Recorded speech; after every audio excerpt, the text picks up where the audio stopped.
जी हमारे साथ प्रवीण है हमारे साथ में। It's a great pleasure. Last time पे भी वो थे पर he was not on the camera, तो दिस इज द फोटो।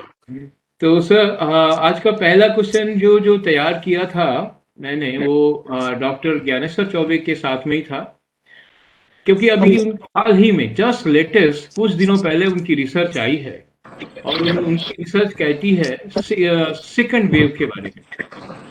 तो सर, आपसे सवाल ये है डॉक्टर चौबे जी कि जी सर। ये जो सेकंड वेव है ऑफ इंडिया जो हम देख रहे हैं, इट्स अ साइंटिफिक फिनोमिना और a perception of rise in the numbers of patients, कि बहुत ज्यादा पेशेंट्स एक महीने में आ गए हैं तो हम इसे सेकंड वेव कहने लगे हैं, या ऐसा कोई scientific reason behind this word, behind this term? जी ललित जी, देखिए, जो सिचुएशन चल रही है अभी, और बहुत सारी वेव्स बहुत सारे कंट्रीज में आ रही हैं, उससे बहुत ऐसा कोई घबराने वाली बात नहीं है कि वेव्स आ रही हैं तो बहुत नुकसान कर रही है। लेकिन इंडिया में जो सेकेंड वेव है वो बड़ी यूनिक तरीके की रही, और ये इसलिए यूनिक तरीके की रही कि जो पहली वेव थी वो ऑलरेडी एक तरीके से डिमिनिश हो रही थी, और उसी बीच में हमारे बहुत सारे लोगों ने ये मान लिया था, इवन हमारी पब्लिक ने भी मान लिया था कि somehow either we are resistant to the virus और the virus is getting weaker. कुछ ऐसा इंडिया में हो रहा है जिसके वजह से पूरे इंडियंस बहुत अच्छे से इम्यून हो चुके हैं, और आगे चल के ये वायरस उनको कुछ नहीं करने वाला है। पूरा जो कोविड प्रोटोकॉल था उन्होंने यूज करना बंद कर दिया था। और मेरे से भी कई बार लोगों का डिस्कशन हुआ जिसमें कि लोगों ने मतलब इतनी बार मेरे से आर्गुमेंट किया कि नहीं, अब कोई वेव नहीं आएगी और कुछ नहीं होने वाला है, और वायरस के जो वेरिएंट्स आते हैं उनसे भी कोई मतलब नहीं है। तो कोई बात नहीं, ठीक है। Then there was very interesting thing with us that when the first wave was close to finish, it was like September to November. We used 14 districts, and these districts were distributed almost all over regions of India.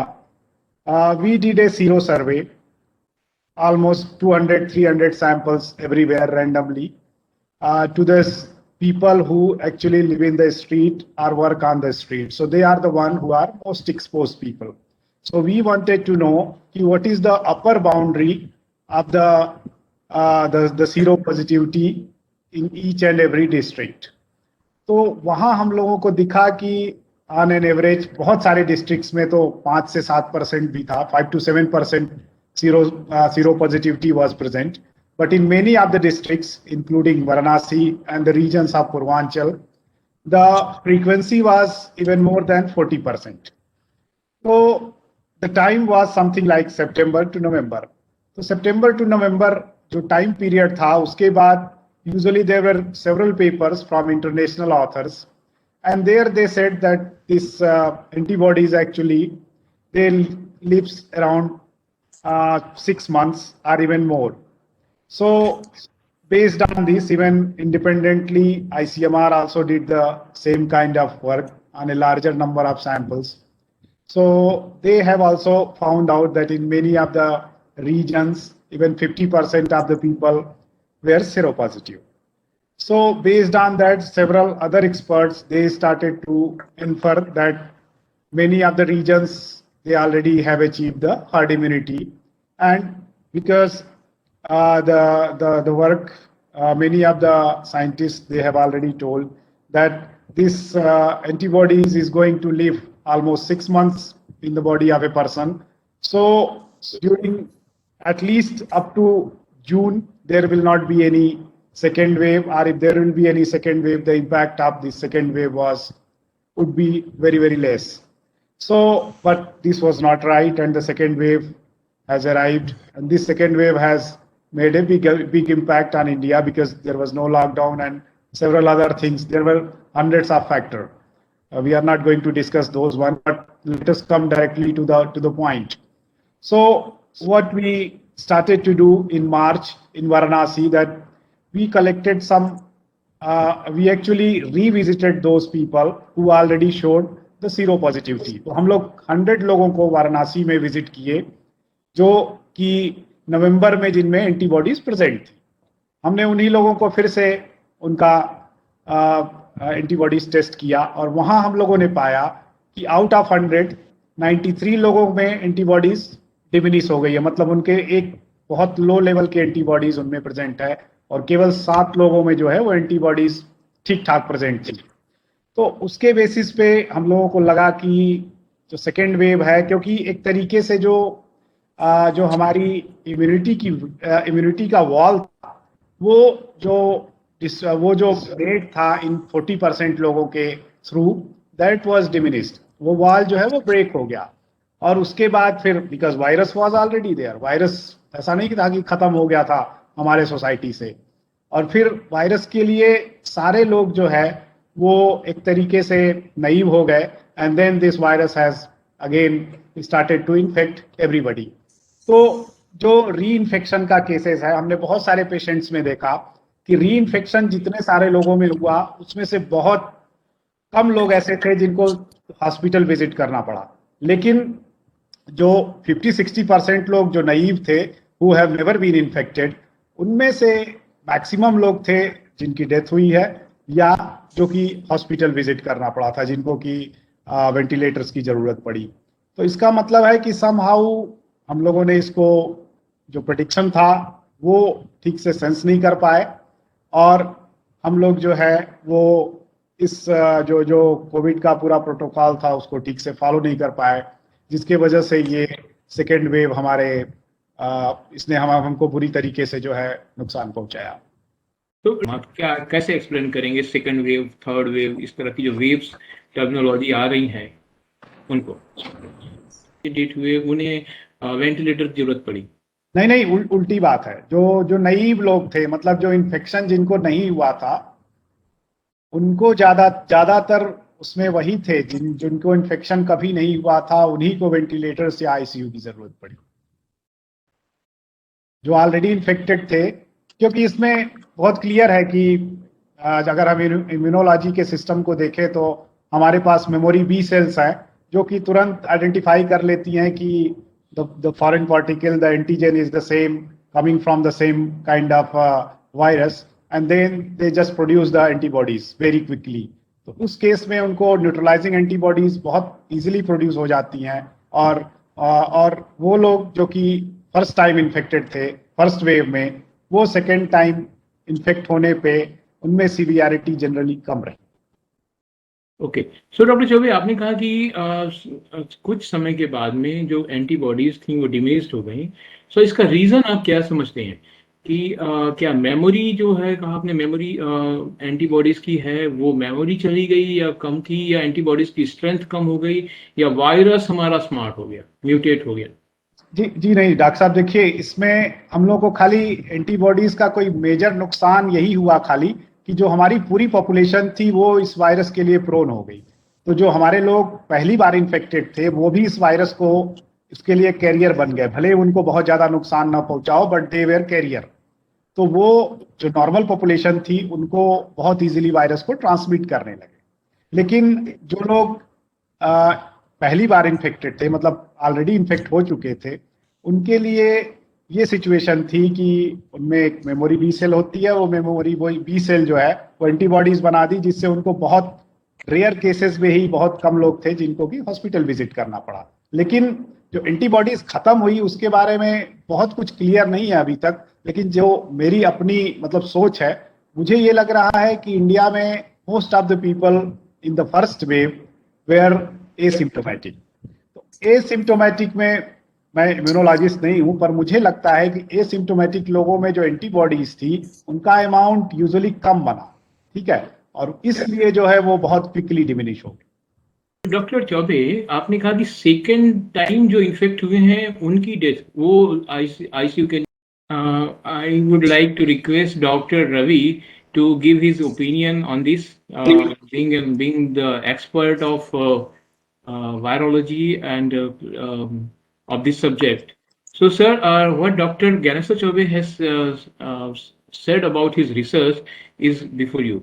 He's saying the antibodies could not survive in good strength for more than 4 months or so. And because of the deplete of the antibodies, decline of the number of antibodies, this second wave has come because we do not have antibodies in our body, in our immune system to fight back with the virus, SARS-CoV-2. So here the question arises, how come the antibodies have gone? Dr. Chaubeji just cited one example that it is because of asymptotic patients who has the mild symptoms, and it is in their body, this their immune system, these antibodies have gone before the we've gone earlier. So that is what he's Mhm. suggesting. So what is your Yeah. your view, sir? So yes, we know that there is a decline of antibody type concentration over time. That's normal. It happens in all infections. But because we are being re-challenged with new viruses, which have some changes in the spike protein, they are able to partially evade some of those antibodies as well. So you have two things going on. First of all, the antibody levels are declining, and you have viruses which are a little adapted. For example, B17 variant or B617 variant in India. So the new variants added on top of the loss of antibodies is probably the main reason.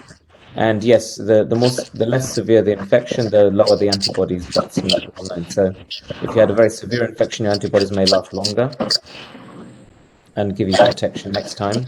But yes, a lot of asymptomatic infection means low levels of protection, probably.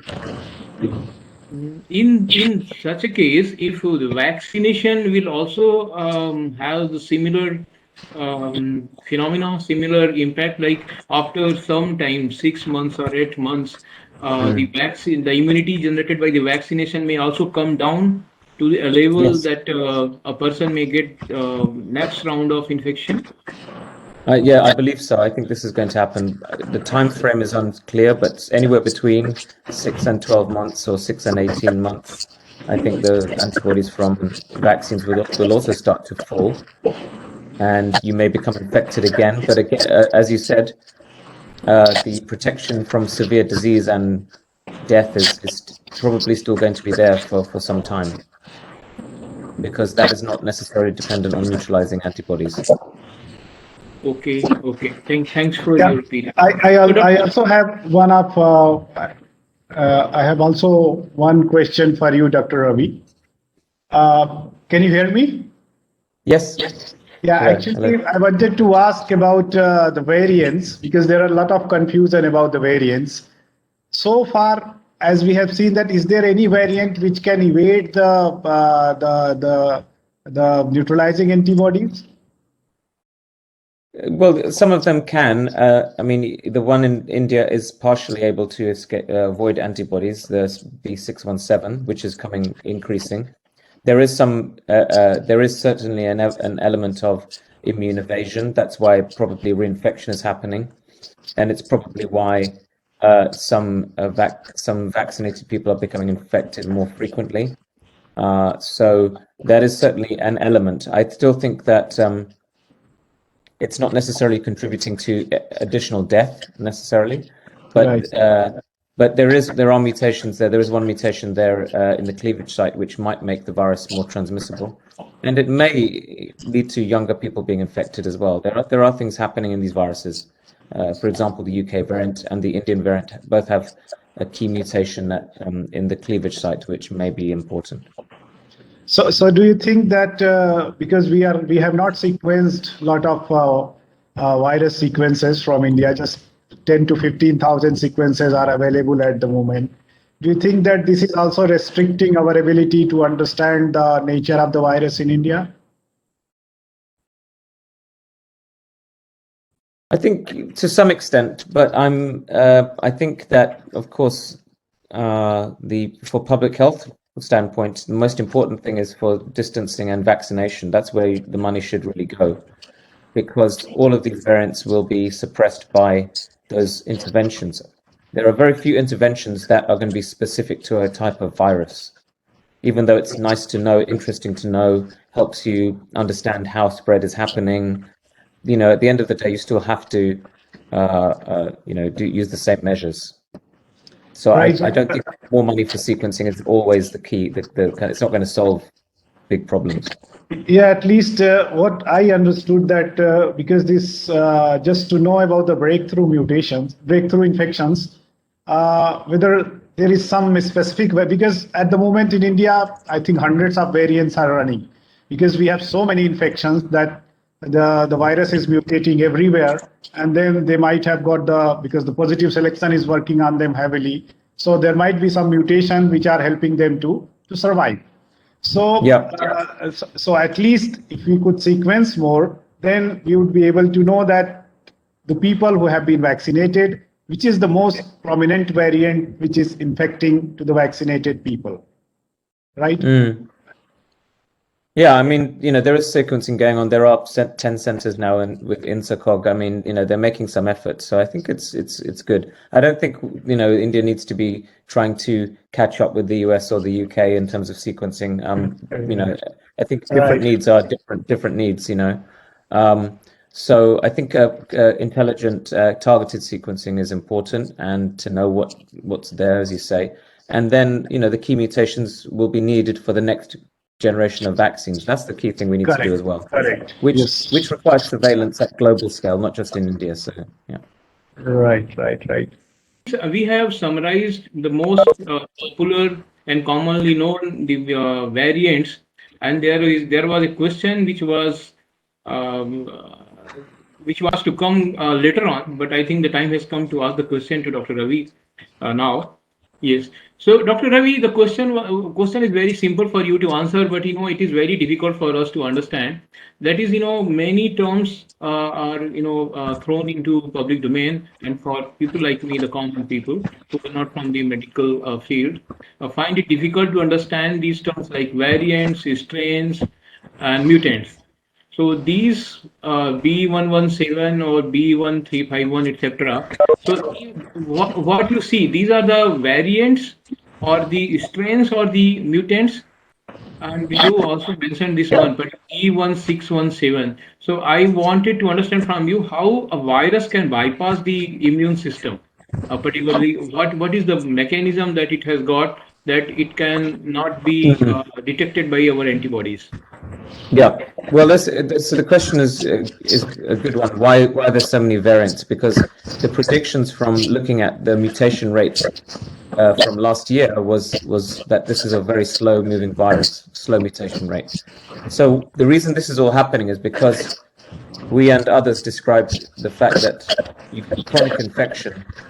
There are people out there who get long-term infection, and if you're infected for 3 or 4 months, the virus is essentially learning how to adapt to the immune system within a host. So we think that within host adaptation is important for generating multiple mutations in one virus.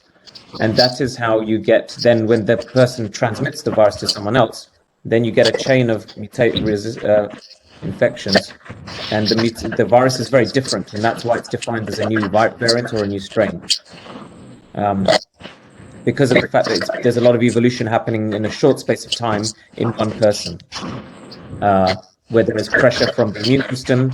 And of course, the reason that the escape happens is because whenever these viruses make copies of themselves, they make errors, mistakes, and especially RNA viruses like this one.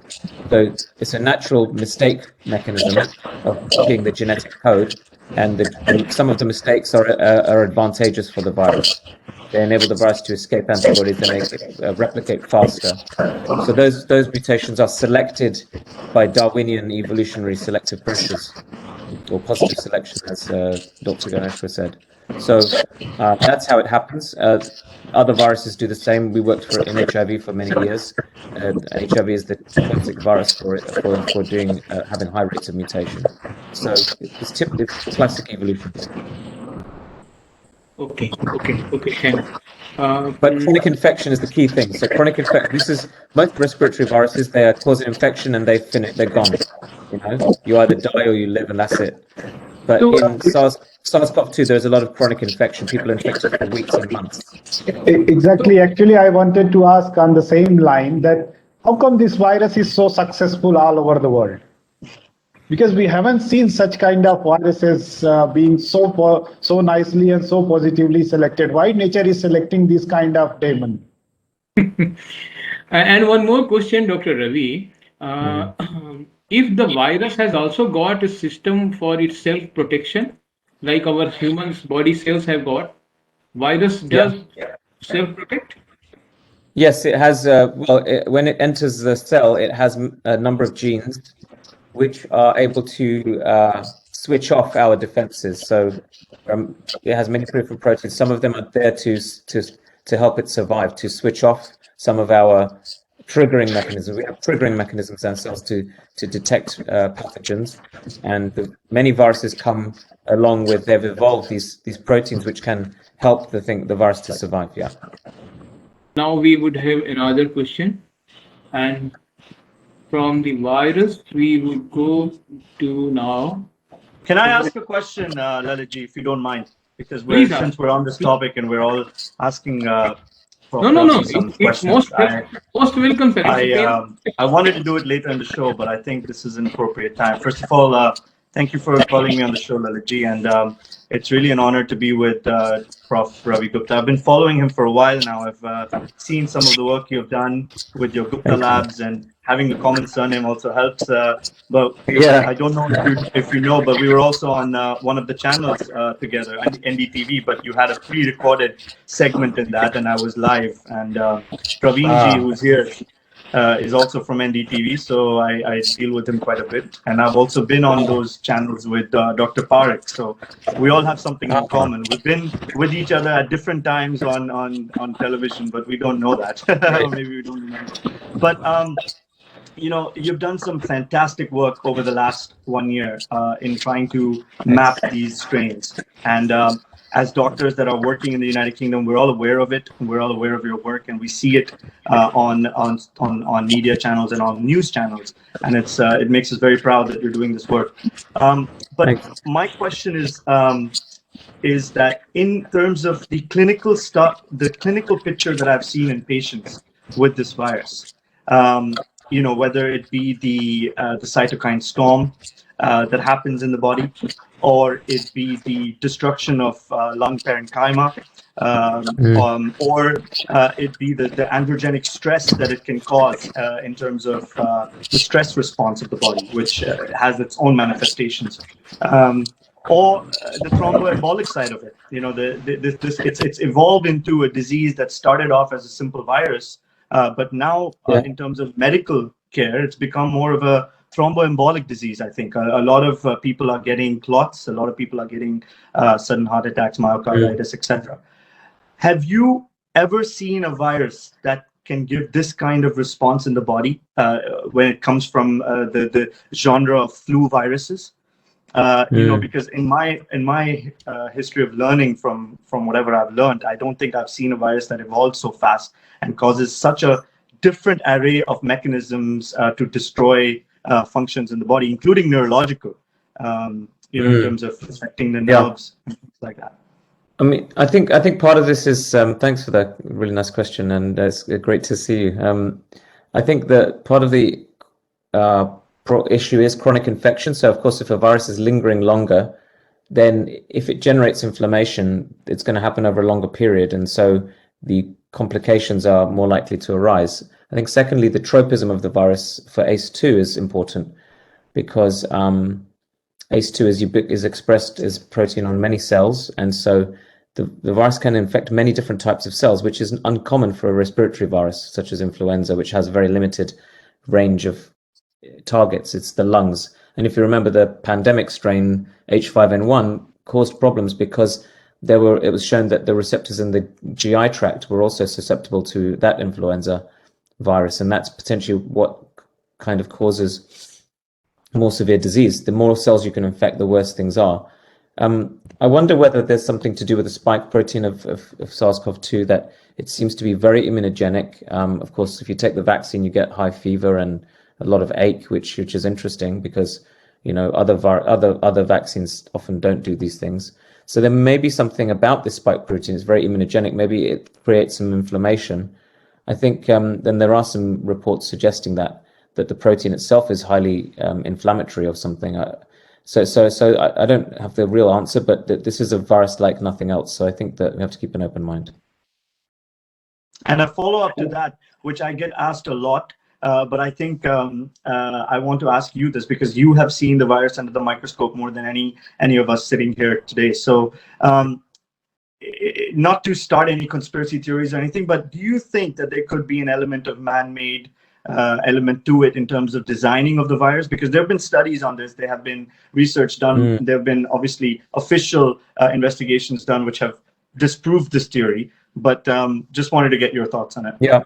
Well, actually, it's an interesting point. I mean, nobody's disproved it. I mean, there's no doubt. Nobody knows is the answer. There's a lot of, the WHO mission was a bit of a sham in many ways because they didn't have access to primary information, from the labs. It was all handled by the Chinese authorities. So, and I mean, I'm a signatory on a paper in Science that's just coming out maybe next week, where we say basically that the question is still remaining as to where this virus came from, and that we think that more investigation should be done in a scientific way rather than a political way. So my mind is very open on this. I mean, it could have, there's a category 4 lab there in Wuhan that was working with coronaviruses for many years. So they were handling viruses like this. And so it's unclear as to what happened. I mean, anything is possible, I think. That's very interesting. That's absolutely coming from the horse's mouth. So thank you. Thank you for that. Dr. Veer, I would like to add something, though you are the experts of, I'm not somebody from the medical field, but I remember having read a paper which was published in Journal Nature in 2015. In that paper, Wuhan lab claimed to have engineered a virus like this. So I exactly don't remember, but later on, last year, 2020, Nature Journal erased that paper from its repository, saying that it is creating controversies. So I have link to the deleted paper and also the link to latest deletion of the Journal Nature. So these two things, why the editors of the Nature would say something on the behalf of Wuhan lab. It is for them, the right authors of the paper of the Wuhan lab, to say something whether they have created or not created a virus like this. It is not the job of editors of the Journal Nature, in my view. So I had this information. I would share the link, both the links with you. You can have a better judgment because it's your field, not my field. Right. Now we would be moving from discussion on the virus to the cure and the treatment. And here the question is there for the Dr. Parikh. Dr. Parikh, sir, you are there? Yes, Dr. Parikh is there. The smile comes, the $1 million smile. Okay. So Dr. Parikh, first question आपके लिए था वो यही है कि इस बार की second wave में हम देख रहे हैं कि इन सभी स्टेट्स में, Maharashtra, Delhi, UP, Andhra, West Bengal, every state we have huge demand for the oxygen. So why it is happening in your expert opinion, sir? And how to mitigate this need of more oxygen, which is there in every age group of the patients, and every stage of the infection, from mild, from middle to severity. Everywhere this oxygen is in demand. जी, तो ये oxygen क्यों इतने demand में है, उसके लिए तो कोई एक्सपर्टीज की जरूरत नहीं है. हमें कोई भी बता सकेगा कि इन्फेक्शन बढ़ गया है, सीवियरिटी बढ़ रही है और इसके वजह से ऑक्सीजन का शॉर्टेज हो रहा है. लेकिन ये क्यों हो रहा है, अगर उसको हम समझना पाते हैं, तो अभी तक तो जो मेरे कॉलीग्स हैं उन्होंने बहुत ही बढ़िया तरह से हमको एक्सप्लेन किया है कि म्यूटेशन से क्या होता है, ये क्यों बढ़ रहा है. बात सीधी है, हम लोग ने सोचा नहीं था कि ये दूसरी लहर आ जाएगी. हमको ये सोचना बहुत ही जरूरी था, क्योंकि इतिहास में अगर हम लोग देखेंगे तो ये वायरल पेंडेमिक्स की एक निशान होती है. जैसे सुनामी होती है, वो लहरें में आती है. ऐसे नहीं होता कि एक सुनामी की वेव आ गई और चली गई. तो अभी तक जब भी वायरल पेंडेमिक्स हुई हैं, बड़ी वायरल पेंडेमिक्स, तो लहरें आती रहती हैं। अभी हमने जब फरवरी में हमारी जो किताब लिखी थी कोरोना वायरस पर, उस किताब में हमने पहले शुरुआत में ही इन पेंडेमिक्स के इतिहास के बारे में लिखा था, और उसमें हमने ये भी दिखाया था कि जो 100 साल पहले इन्फ्लुएंजा की पेंडेमिक आई, उसके 3 लहरें थी, और दूसरी लहर पहले लहर से बहुत ही गहरी थी, और उसके बाद तीसरी लहर आई, वो भी पहले लहर से ऊंची थी। और दूसरी लहर जब आई तब उसके 2 कारण थे। एक तो वर्ल्ड वॉर 1 के बाद जो सोल्जर्स थे वो घर वापस लौट रहे थे, लेकिन वहां भी म्यूटेशन आ गया था। तो हमने 14 महीने पहले लिखा था कि दूसरी लहर आने की संभावना बड़ी है और म्यूटेशंस तो जरूर होने वाले हैं, और बहुत सारे लोग ये सब बोल रहे हैं ये गए 1 साल में।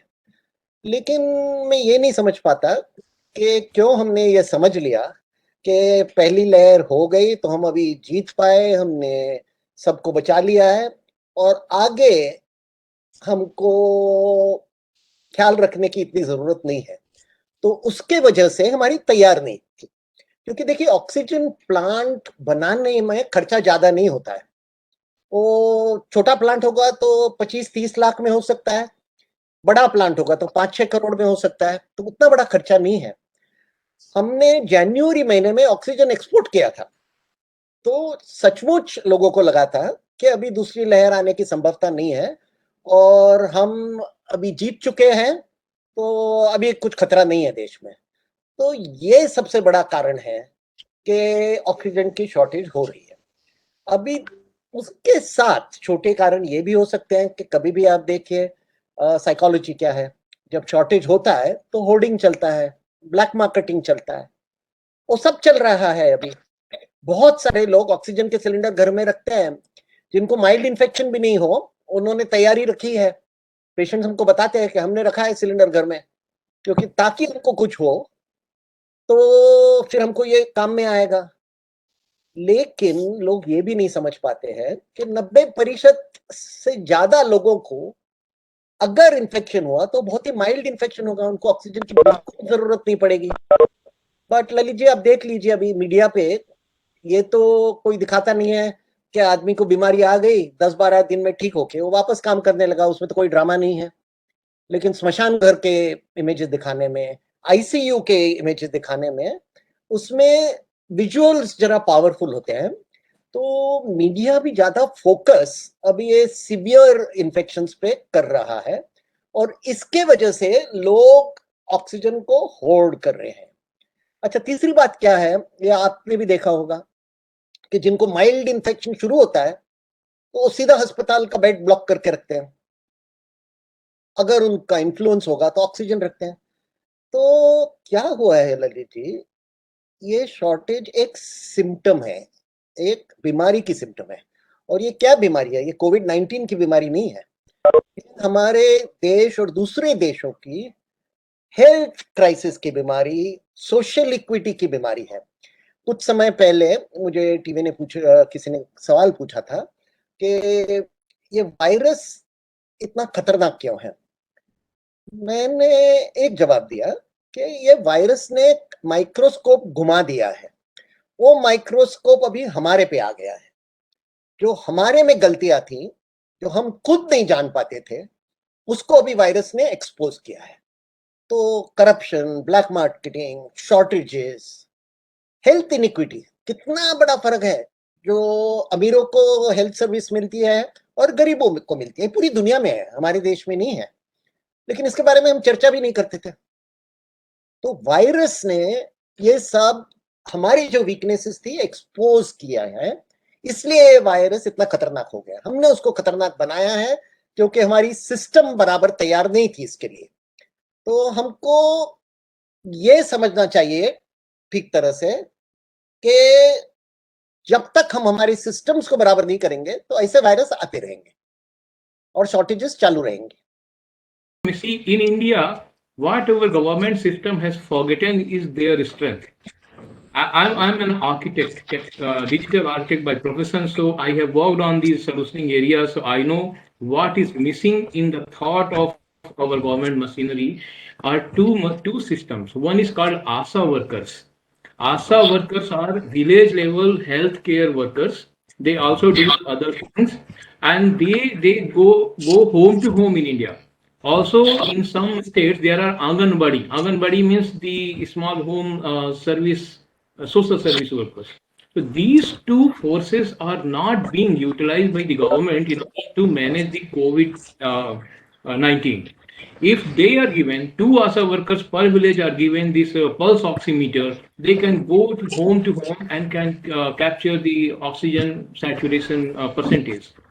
Two or three Absolutely. oximeters will be sufficient for per village. But I do not know why this system, which is built around 20 years, 30 years ago, hasn't come into the management plan of the COVID-19 at village level.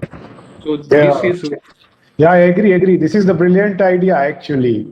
The देखिए government. Lalit ji ने जो कहा वो बहुत ही अच्छा point बोला because in the UK we have what we call district nurses so district nurses जो है यहाँ पे एक प्राइमरी केयर सिस्टम का पार्ट होती हैं right you have GPs then you have district nurses and then they go to the patients home and if the patient needs monitoring from oxygen saturation then they actually give the patient that oxygen saturation meter so that the patient can monitor it at home.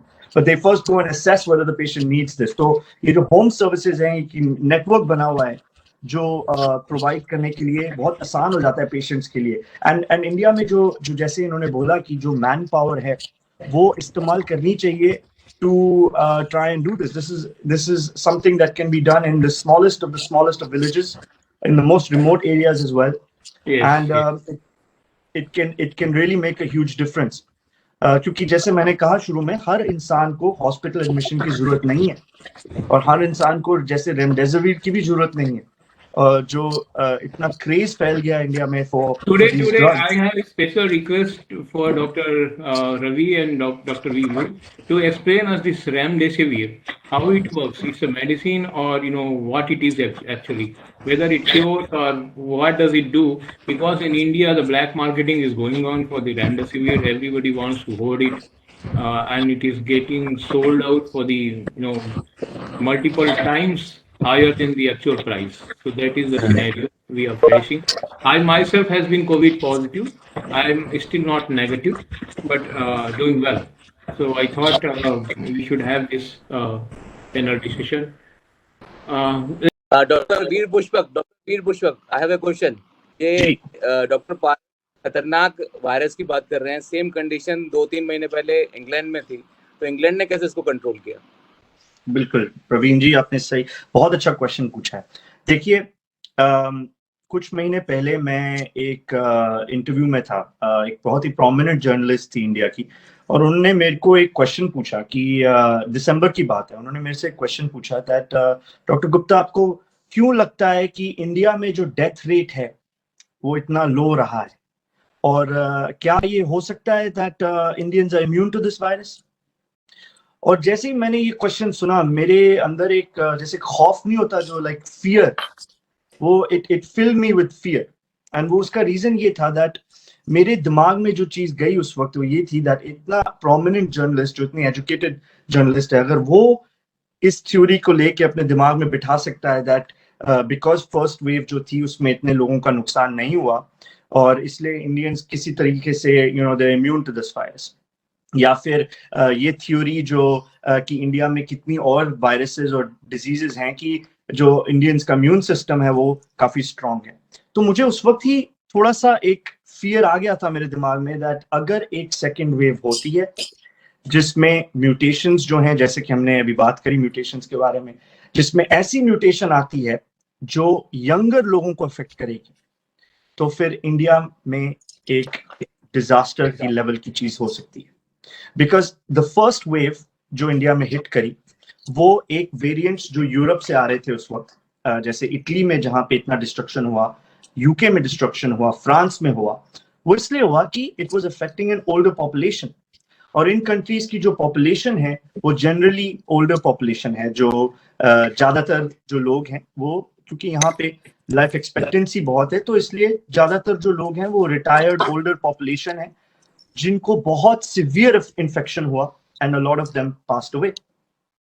India में जो 70% population है वो 30 साल से कम है, और जैसे ही कोई ऐसा वेरिएंट आया जिसने यंगर लोगों को अफेक्ट किया, जो कि केंट का वेरिएंट था जो यूके में पाया गया सबसे पहले, तो उस वेरिएंट ने तबाही मचा दी पिछले कुछ महीनों में। और मेरे साथ कई एक्सपर्ट्स इस चीज के बारे में बात कर रहे थे। मेरे को याद है मैं डॉक्टर पारेख के साथ था एक शो पे आपकी चैनल पे, जिसमें हमने इसी के बारे में बात करा था, और डॉक्टर पारेख ने एक बहुत अच्छी सेंटेंस बोला। उन्होंने बोला कि यूके ने सिर्फ एक ही रीजन से इस चीज को कंट्रोल करा है, because they learn from their mistakes on the first wave. आपको याद होगा शायद डॉक्टर पारेख, आपने ये चीज कही थी कि उन्होंने they learn from their mistakes, और ये बात बिल्कुल सही है। देखिए यूके ने बहुत मिस्टेक्स करी शुरू में।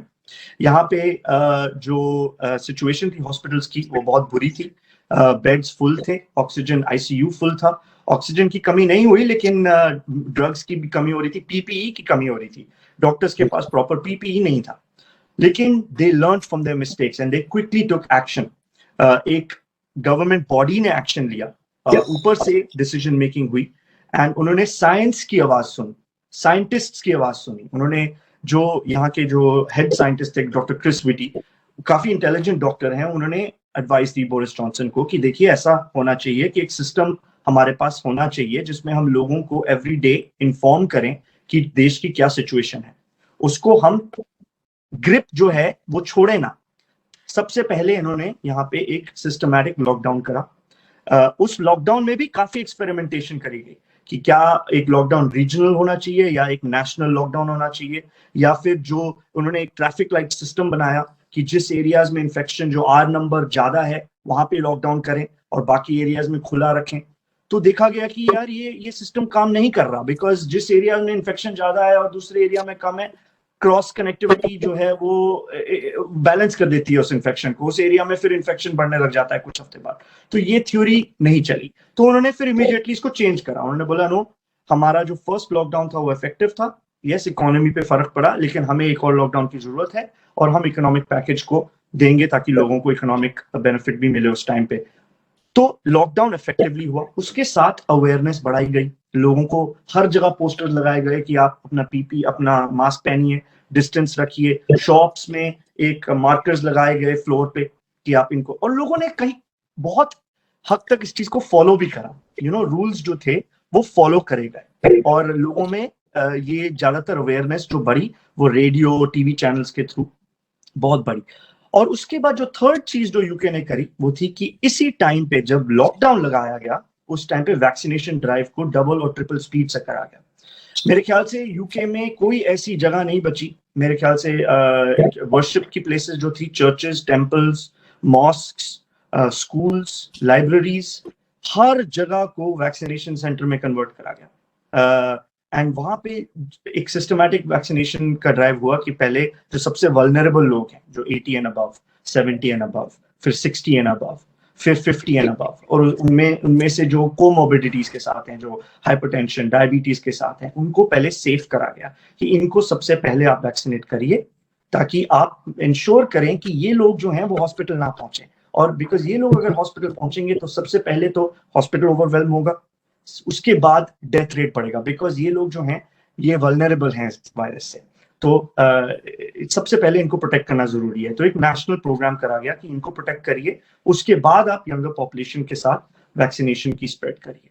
नाउ वैक्सीनेशन एक इतना इंपॉर्टेंट चीज है, और आप हैरान होंगे इस चीज को जान के कि दुनिया का जो सबसे बड़ा वैक्सीन प्रोड्यूसर कंट्री है इंडिया, वहां पे वैक्सीनेशन की कमी हो गई, क्योंकि हमने ये चीज प्लान नहीं करी कि देखिए जब सेकेंड वेव आएगा उससे पहले हमें इंश्योर करना है कि हम जो वल्नरेबल पॉपुलेशन है उनको वैक्सीनेट करके रखें, और उसके बाद हम इतने वैक्सीन रखें कि हमारे देश के लिए वैक्सीन हों, उसके बाद हम एक्सपोर्ट करें। देखिए यहाँ पे यूके में और ईयू में इतना झगड़ा चल रहा था कुछ महीनों पहले, वो इसलिए चल रहा था क्योंकि यूके ने पहले इंश्योर करा कि जो एस्ट्राजेनेका की वैक्सीन है वो पहले ब्रिटिश सिटीजन्स को मिलेगी, यहाँ के लोगों को मिलेगी, और उसके बाद जाके बाकी कंट्रीज में एक्सपोर्ट होगी ताकि उनको मिले। तो मैं नहीं एग्री करता इस चीज से। I think this is a global disease और सब लोग अफेक्ट होते हैं, लेकिन एक कंट्री वाइज अगर आप देखे जाए, अगर आप लीडरशिप के हिसाब से देखें, तो आपकी रिस्पॉन्सिबिलिटी प्राइमरीली है आपके लोगों की तरफ, और आपको वो डिसीजंस जो है वो हार्ड डिसीजंस लेने पड़ेंगे टू इंश्योर कि ये चीज। और देखिए अभी तक लॉकडाउन नहीं हो रहा है इंडिया में, और मुझे आई फेल टू अंडरस्टैंड कि जो इकोनॉमिक रीजंस देती है गवर्नमेंट वो जायज रीजन है। इंडिया की पॉपुलेशन यूके से कई ज्यादा है, और इंडिया की गवर्नमेंट को ये एबिलिटी नहीं है कि वो इकोनॉमिक पैकेज दें जिस तरीके से यूके ने दिया, तो मैं समझ सकता हूँ। लेकिन अगर आपका हेल्थ सिस्टम कोलैप्स कर जाता है जैसे कि इस वक्त इंडिया में हुआ है, तो आपकी इकोनॉमी वैसे भी नहीं चल सकती। आपके यंगर लोग जो है वो इफेक्ट हो रहे हैं, आपके यंगर लोग हॉस्पिटलाइज हो रहे हैं। तो आप अपनी जो यंग पॉपुलेशन को अगर आप स्टेबलाइज नहीं करेंगे तो आपकी इकोनॉमी वैसे भी नहीं चलेगी।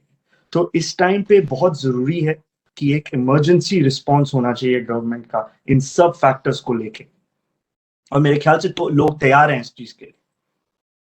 बिल्कुल। यस बिल्कुल बिल्कुल। तो doctor Veer, I agree with you, क्योंकि अभी जो वैक्सीनेशन इंडिया में हुआ 16 करोड़ के आसपास हुआ है। 16 crore is the speed in the last 4 months। If we are running with this speed, तो next 2 years, more than 2 years we are going to take. Yes. इतने में कितने सारी वेव्स आ जाएंगी। तो anyway, to continue the discussion, few more questions are there for Dr. Parikh. So, ये जो क्वेश्चन है, this question, we quickly will summarize the question, sir. So the question has come from from my friends. उन्हें कुछ दिन पहले एक journalist थे, आज तक चैनल पे थे, डॉक्टर रोहित सरदाना, उनका इंसिडेंस हुआ है। वहीं पर इस क्वेश्चन की ओरिजिन है, क्योंकि टीवी रिपोर्ट में बताया गया कि उन्हें ना फीवर था बहुत ज्यादा कुछ, ना उनको कॉफिंग थी, ऑक्सीजन सैचुरेशन लेवल मेंटेन था, और फिर सडनली वो ग्रेजुअली कोलैप्स। तो इस क्वेश्चन की ओरिजिन वही, और क्वेश्चन है कि ये जो डाउट है कि ऑक्सीजन सैचुरेशन 97 to 99 मेंटेन्ड रहेगा, और इसके बाद में भी लंग्स इतने डैमेज हो जाएंगे कि अचानक suddenly somebody is required to take in the ICU। तो ये जो परसेप्शन बना है sir, how correct it is clinically? जी, तो देखिए, पहले तो डॉक्टर गुप्ता जी ने इतना अच्छा हमको उदाहरण दिया है एक सक्सेसफुल मॉडल का, और उसके कॉन्ट्रास्ट में एक अनसक्सेसफुल मॉडल का। उसको हमको भूलना नहीं चाहिए, हमको दूसरों से सीखना चाहिए। और जो प्रोग्राम की गुप्ता जी बात कर रहे थे, उसी प्रोग्राम पे मैंने जॉर्ज संतानिया के शब्द इस्तेमाल किए थे। जॉर्ज संतानिया ने लिखा था कि जो लोग इतिहास के सबक नहीं सीख पाते उनको उसी मुसीबतियों का सामना वापस करना पड़ता है। तो ये हमको पहले समझना चाहिए। अभी जो आपका सवाल था ललित जी कि किसी को ऑक्सीजन सैचुरेशन में कोई दिक्कत नहीं हो लेकिन वो सडनली आईसीयू में जाते हैं, तो जब हमारी किताब एक्सक्यूज मी हमने लिखी थी गए फरवरी में, उनमें उसी में तभी हमने 7 अलग अलग सिनारियो लिखे थे, और एक सिनारियो था वॉकिंग निमोनिया का। तभी भी हमने लिखा था कि ये अभी लग रहा है कि रेस्पिरेटरी इलनेस है, लेकिन संभवतः है कि ये कार्डियोवैस्कुलर हो जाएगा, ये न्यूरोलॉजिकल हो सकता है। और तभी तक केसेस आने भी लगे थे, एक दो केसेस आ रहे थे तब गए फरवरी में, 2020 की बात कर रहा हूँ। तो हमने एक उदाहरण दिया था वॉकिंग निमोनिया का कि ये आदमी बिल्कुल चल के हॉस्पिटल में जाता है, कुछ नहीं है, और फिर चल के जाके वो सीधा आईसीयू में जाता है। तो ये क्यों होता है? क्योंकि एक तो ये हमको सबको लगता है कि ये रेस्पिरेटरी बीमारी है, लेकिन ये अभी सिस्टेमिक बीमारी हो गई है। तो बहुत लोग होते हैं जिनको रेस्पिरेटरी नहीं प्रॉब्लम होता है, लेकिन क्लॉटिंग का प्रॉब्लम होता है, ब्लड का प्रॉब्लम होता है, ब्रेन का प्रॉब्लम होता है। तो एक बात है। दूसरी बात यह है, लेकिन वो बड़ी बात नहीं है, वो एक स्लाइड टेक्निकलिटी है। जब ये पल्स ऑक्सीमीटर्स स्टैंडर्डाइज किए थे पहले वो यूएस के व्हाइट पॉपुलेशन पे स्टैंडर्डाइज हुए थे। तो अमेरिका में भी जब नॉन व्हाइट पॉपुलेशन पे पल्स ऑक्सीमीटर्स का इस्तेमाल होता है तो 2-3 पॉइंट का फर्क हो सकता है, लेकिन ये मामूली बात है, ये बहुत बड़ी बात नहीं है। सबसे बड़ी बात यह है कि हमको ये समझना चाहिए कि ये सिर्फ रेस्पिरेटरी बीमारी नहीं है, और सिम्टम्स भी हो सकते हैं।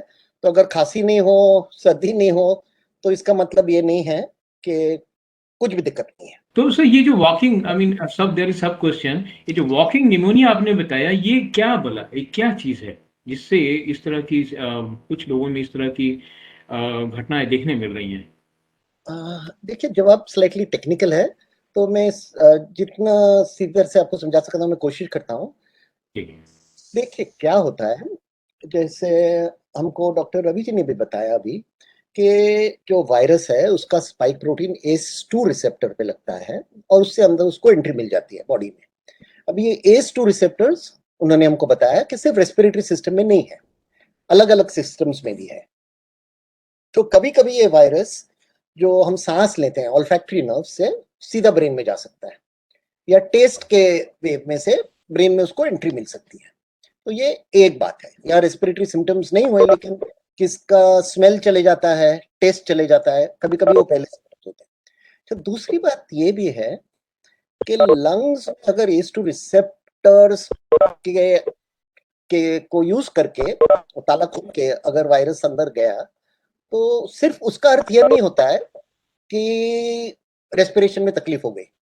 जब पानी भर जाता है, जैसे किसी को फोड़ी होती है और उसमें पस आ जाता है ना, कोई भी इंफेक्शन में चमड़ी पे तो पस आ जाता है, तो वैसे अगर कुछ लोग उसको साइटोकिन स्टॉर्म बोलते हैं, अलग अलग शब्द है, उसका इंपॉर्टेंस इतना नहीं है, लेकिन अगर पानी जैसे सब भर गया लंग्स में तो फिर सांस लेने में दिक्कत होती है।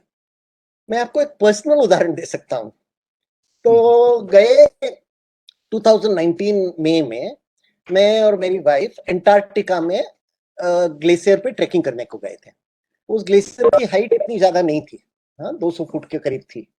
उस पे मेरे को माइल्ड ब्रीदिंग तकलीफ होने लगी, तो मैं समझा ये हाई ऑल्टीट्यूड का प्रॉब्लम है, और हम लोग मैंने कंप्लीट नहीं किया, हम लोग नीचे आ गए और वहां से मेरे को बहुत फटीग आने लगा, बहुत वीकनेस लगने लगी। तो जल्दी से फ्लाइट लेके मैं न्यूयॉर्क गया।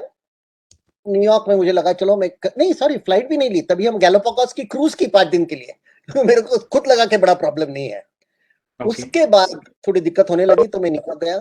मेरे जो अपने 5 लोब होते हैं लंग में, एक बाजू 3 और एक बाजू 2, तो 4 लोब भर गए थे, पूरे 4 लोब भर गए थे पानी से।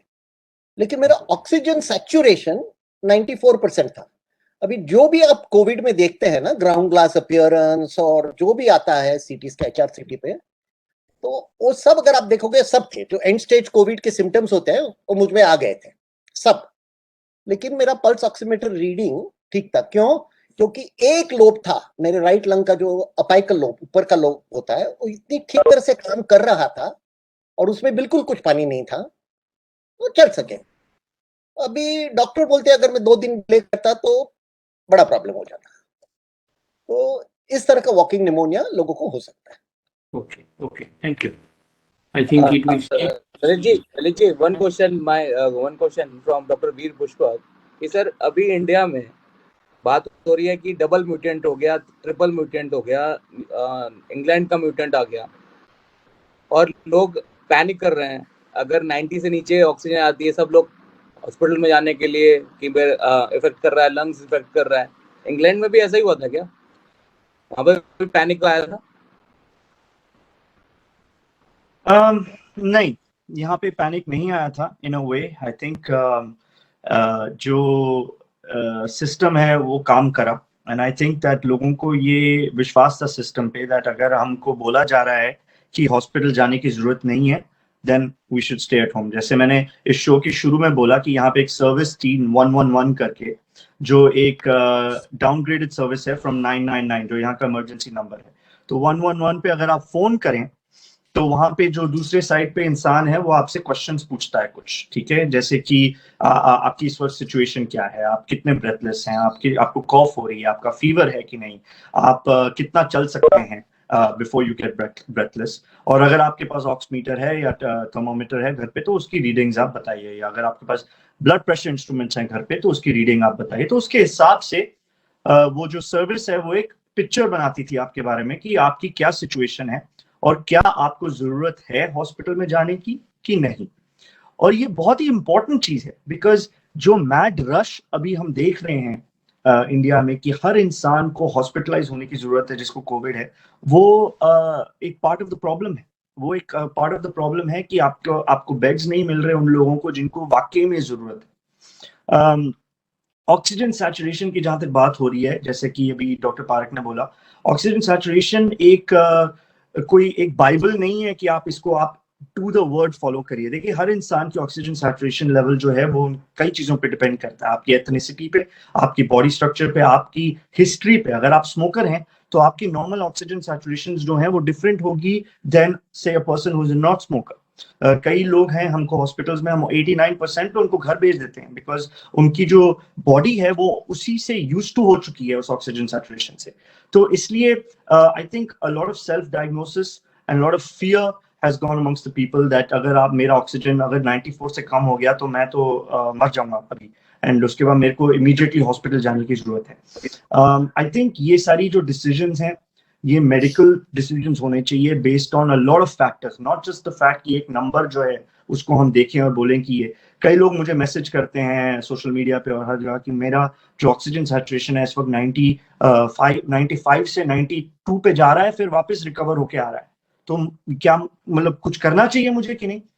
आपको अगर आप देखें एक दिन में नॉर्मल वेरिएशन भी होती है ऑक्सीजन सैचुरेशन में। सुबह के टाइम पे, रात के टाइम पे जब आप एक्टिविटी कर रहे हैं तो आपकी एक नॉर्मल वेरिएशन होती है जिसमें ऊपर भी जाता है और नीचे भी जाता है। तो आई think it's a difficult thing. मैं जान सकता हूँ कि जो लोग जिनको मेडिकल अवेयरनेस नहीं है वो लोग अपने आप इस चीज को मैनेज करें, और अगर ऑब्वियसली फैसिलिटीज की कमी है तो बहुत डिफिकल्ट हो सकता है बार बार इस चीज के बारे में सोचना और पैनिक मोड में आना। लेकिन यही हमें अवॉइड करना है। आई थिंक ये जो सारे वेबिनार्स हम कर रहे हैं वो यही इंपॉर्टेंट है, बताना लोगों को कि इमीडिएटली पैनिक करने की जरूरत नहीं है। आपको ओवरऑल एक पिक्चर देखनी पड़ेगी और उसके हिसाब से डिसीजन लेना पड़ेगा कि हॉस्पिटल की जरूरत है कि नहीं। डॉक्टर पारेख एक क्वेश्चन मेरा आपसे ये है कि अभी डॉक्टर वीर पुष्पक ने वैक्सीनेशन की बात करी कि वैक्सीनेशन की ड्राइव तेज करनी चाहिए। इंडिया में 2 वैक्सीनेशन है, कोविशील्ड और कोवैक्सीन, और अभी स्पुतनिक आ गई है। लेकिन कई लोग, जैसे मैं पहले खुद मैं भी मानता था, मैंने भी सोचा था कि मैं यूएस की मॉडर्ना की वैक्सीन आएगी या जॉनसन की आएगी वो लगवाऊंगा। लेकिन अभी भी इंडिया में ये चल रहा है कि कोवैक्सीन ज्यादा अच्छी है, कोविशील्ड अच्छी नहीं है, वो डेड वायरस से बनी है, वो ज्यादा इफेक्टिव है। ऐसा क्यों है? कई लोगों के ये सवाल है कि दोनों वैक्सीन में अच्छी कौन सी है? देखिए, वैक्सीन में, और हमारी जो वैक्सीनेशन की किताब है जो हमने इस जनवरी में छपी थी, उसमें एक चैप्टर हमने पॉलिटिक्स ऑफ वैक्सीन पे लिखा है, दूसरा चैप्टर इकोनॉमिक्स ऑफ वैक्सीन पे लिखा है, और ऑफ कोर्स टेक्नोलॉजी पे भी लिखा है। तो ये सब अलग अलग टाइप के वैक्सीन्स हैं और ये अभी कॉम्पिटिंग वैक्सीन्स हैं। तो वैक्सीन्स का भी काफी मार्केटिंग होता है और हर मार्केटिंग में जो कर रहा है वो ये दिखाना चाहेगा कि हमारा वैक्सीन सबसे बढ़िया है। लेकिन सभी वैक्सीन अच्छे हैं। तो सबसे ज्यादा हमको ये समझना चाहिए कि WHO के क्राइटेरिया से कोई भी वैक्सीन 50% से ज्यादा एफिकेशियस होगा तो ठीक वैक्सीन है। अब ये सब वैक्सीन जिसकी चर्चा आपने की, ये सब वैक्सीन 80 से 90% एफिकेशियस है। तो इसका गुड न्यूज ये है कि हमको ज्यादा फिक्र नहीं करनी चाहिए कि ये वैक्सीन अच्छा है कि वो वैक्सीन अच्छा है। बैड न्यूज क्या है, हमको ये भी भूलना नहीं चाहिए कोई भी वैक्सीन 100% 100% नहीं है। तो जो भी कोविड अप्रोप्रिएट बिहेवियर हम लोग वैक्सीन लेने के पहले करते हैं वो चालू रखना चाहिए। और इसलिए हम लोग देख रहे हैं कि दुनिया भर कुछ लोगों को दोनों वैक्सीन के डोजेस के बीच में बीमारी होती है और 2 डोज लेने के बाद भी बीमारी होती है, लेकिन वो बीमारी इतनी सीवियर नहीं होती है। तो vaccine is the most effective solution, but it is only one of the solutions. और ये सब वैक्सीन अलग अलग है। अच्छा, एक और अच्छी बात है जो हमको ध्यान में रखना चाहिए, क्योंकि कभी कभी हम बहुत निराश हो जाते हैं कि क्या हो रहा है। देखिए, ऐसे कभी भी दुनिया में नहीं हुआ है अपने इतिहास में कि वैक्सीन इतने जल्दी तैयार हो गए, इतने जल्द 1 साल में। ये वैक्सीन डेवलपमेंट प्रोसेस नॉर्मली 10 से 12 साल लगते हैं। और मैं आपको एक उदाहरण देता हूं, आपने मॉडर्ना की बात की इसलिए ये नहीं कहना चाहता हूं कि वो सबसे बढ़िया वैक्सीन है, लेकिन मॉडर्ना का आप समझ लीजिए, जब चाइनीज लोगों ने वो वैक्सीन का जो वायरस का जीनोम है वो रिलीज किया, तो 2 दिनों में मॉडर्ना ने उसको सिंथेटिकली आर्टिफिशियली बनाया और 2 महीने में उन्होंने पहली ट्रायल शुरू की, पहले वॉलंटियर्स को दिया 2 महीने एग्जैक्टली 63 डेज के बाद।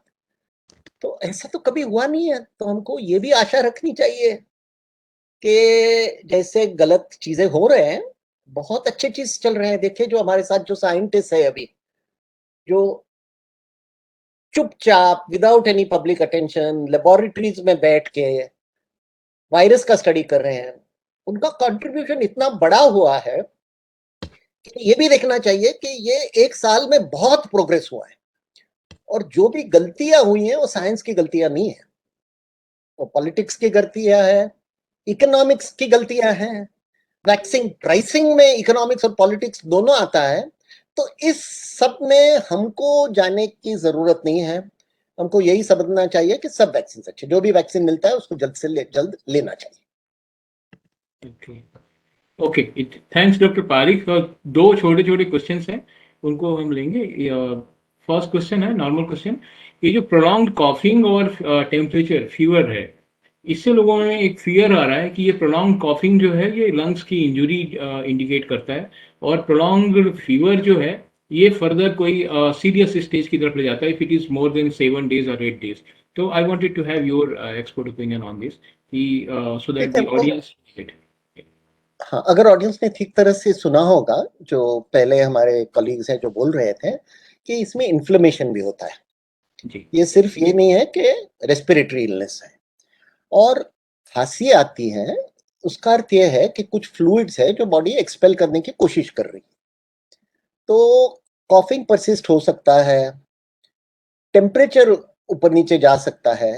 जब हम बोलते हैं ना कि 10 दिन में सब लोग 10 दिन में लोग 10 से 14 दिन में लोग रिकवर होते हैं, वो एक एवरेज होता है, एक तरह का जो बेल शेप्ड डिस्ट्रीब्यूशन होता है।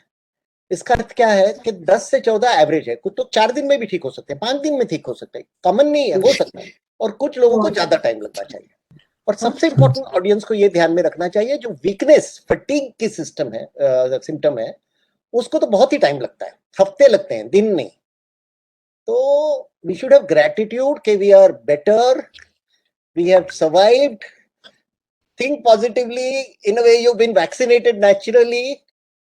तो ज्यादा फिक्र नहीं करना कि मुझे बुखार है, ये है, लेकिन आपके फैमिली डॉक्टर से कंसल्ट कर लेना। फॉल्स सेंस ऑफ सिक्योरिटी भी अच्छी नहीं है। Now, we'll take few more questions on the cure and the treatment. Because India में भी जो थेरेपी है, ये थेरेपी दो तरह की अभी पॉपुलर होने लगी है, treatment therapy. One is this road and the other one is called TOD. So ROD is remdesivir, oxygen, anticoagulation, and Dexa, which is a steroid, I think, and this TOD, which tocilizumab, oxygen, anticoagulation, and again the Dexa. So the question is to both Dr. Parikh and Dr. Veer. He said, what is the difference between these two, and when one should go for what? Would you want me to answer? Or? I'll go ahead actually, because I thought you were off, so I just mentally got something ready in my mind. So, but tell me if you agree or disagree with me, because in science we love disagreements. That's the difference between science and politics. If Dr. Veer disagrees with me, I am happy because we are making progress. If I was in politics and Dr. Veer disagreed with me, I would call him anti-national and a traitor. That is the difference. So I look forward to him disagreeing or agreeing with me.